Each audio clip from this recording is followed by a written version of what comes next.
Hey everybody, welcome back to the Cloud Secrets podcast, and today I'm going to talk about how I changed my business into a 3-day work week. So the big question is this: how do you become the cloud expert in your area without having to make any investments in hardware and software? Who provides customers with a secure cloud foundation? How do you start in a way that lets you offer your products and services and start making money straight from the beginning? That is the question, and this podcast will give you the answer. My name is Marcel Wachtens, and welcome to Cloud Secrets. So blessed that I am, I've got 3 beautiful children, I'm happily married, as proud as I can say it, with my wife. Took us a while before we, made the best out of it. It's rather personal what I'm going to tell you, but I think it's an important story because it's what made me take a different look or approach to the whole business aspect. Because my main priority was to be able to provide for my family, to have a roof over our head, to be able to do groceries, to pay insurance and all the taxes and all stuff, and still get a holiday once in a while. And it was a bit hard because my wife has these terrible, horrible pregnancies. The hormone thing is, as she always says, having kids is nice, but the delivery time is way too long. So here in the Netherlands we got bol.com. If you order today between 12 o'clock p.m. or 0 a.m. you will receive the package next day. So if we can change that for having children as well, that would be very nice for her. But we're blessed with 3 beautiful children, and they're all 3 healthy. So we're good. It's fine like this, and our family is complete. But with the first child, as every father would agree, I think, your whole world is upside down and you need to make adjustments. And that was been hard for me because my focus was on the business, and it was only running for 3 years until we were having our first child. And after the second one, it became even harder because my wife was very ill even afterwards. I'm not going into details here because I don't think that's necessary for the story, but she needed a long time to recover. So in that time we had daycare 3 days in a week. So there were 2 days left that I needed to run the business and provide for the children. And while she was doing her best, even more so, without her I wouldn't been the guy that I am today. So I'm very grateful for how she pushed me and stood by me and helped me become the man that I am today. With that said, she was doing more than the best she could ever do, and putting all her troubles aside to be able to give me the space and let me take care of our customers and provide. So we had food on the table, literally. But then we moved, and it was December 2014, I believe. Yes. With Christmas we moved to a different location.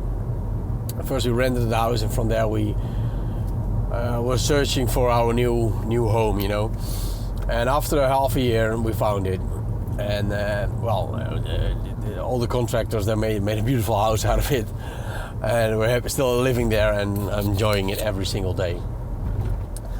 And there she got pregnant of our 3rd child, and although it was not really planned, it was meant to be. And as we say it here, it's a beautiful gift. No, it's wrong. Let me think. It was a pleasant surprise, and now our family feels complete and whole. So it was meant to be. But after that, like in her pregnancy, like from 16 weeks, she got ill again, sick, and she still didn't overcome all of it. So I still have a 3-day work week because my working days are Monday, Tuesday and Friday, and Wednesday and Thursday I take care of the kids and do nice stuff when they're out of school or out of daycare. And that's where the need came from, to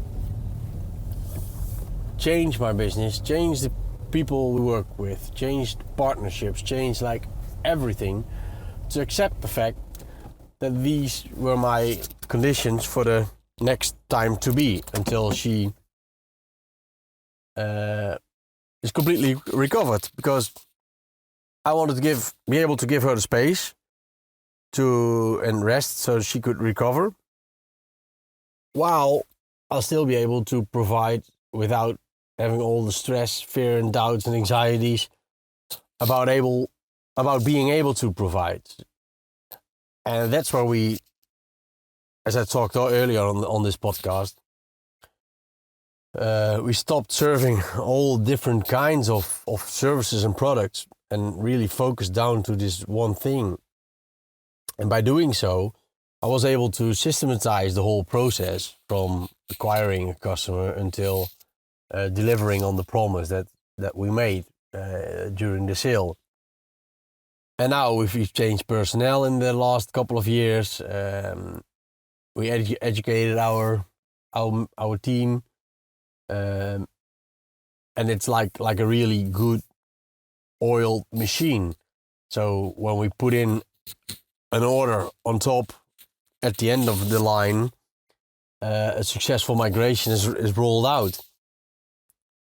And by doing this, I've always looked at it from the wrong angle, you know.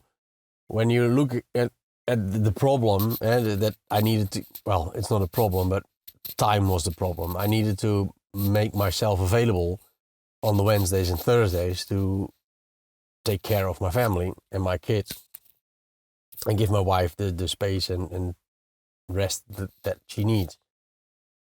When you look at it from an angle that on those 2 days I can't provide for my family financially, you're always one step behind, because you always have this inside feeling that's burning and telling you need to work to be able to provide. And as soon as you let that go, and that's what I managed to do with coaching and help from others. I always underestimated the power of a good coach, and Michael is my coach. Michael helped me in a lot of ways to, exponentially increase or make progress in my personal development, as well as a father, as a husband, as a business owner, as a manager, as in every form you can think of.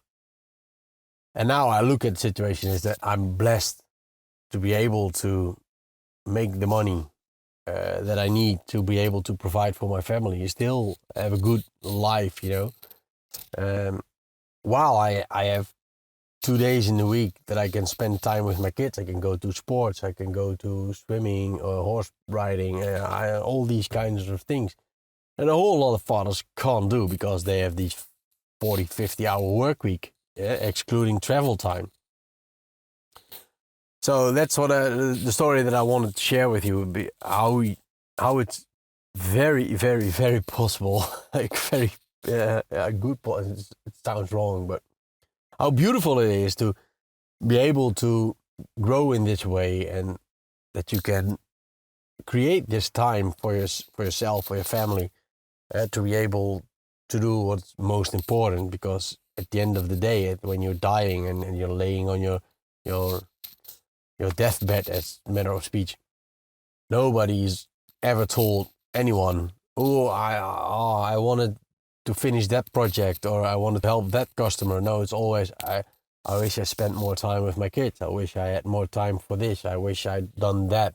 It's always family related, because at the end of the day, that's the only thing that counts. So, yes, business is good, business is fine, business is important, but never forget your number one place, and that's your family. Okay, that's it for today. I think it's a pretty personal riff. I can tell it without any emotion at the moment, but as you can understand, it's been a hell of a roller coaster to get here. And if I may say so, I'm pretty proud that we've managed to come. I'm pretty proud that first of all we've made it, because there were difficult times that we were about to end the relationship, and either of us go their own way. I have a better relationship with my spouse now than I ever had before. I love her with all my heart, and she's the love of my life, and everything comes before that. So the other way around. She is always on number one, including the kids, of course, and the rest is afterwards. So I hope you got some inspiration out of this. If you have any doubts according to your relationship, the only tip I can give you, because I can't help you, I can't fix you, I'm not a coach. But what I've learned is lean in. It's the same with your ears and your mouth. Use them accordingly. Listen more. Listen to understand. And it's if you ever should read a book, it's from Stephen R. Covey, The 7 Habits of Effective Leaders.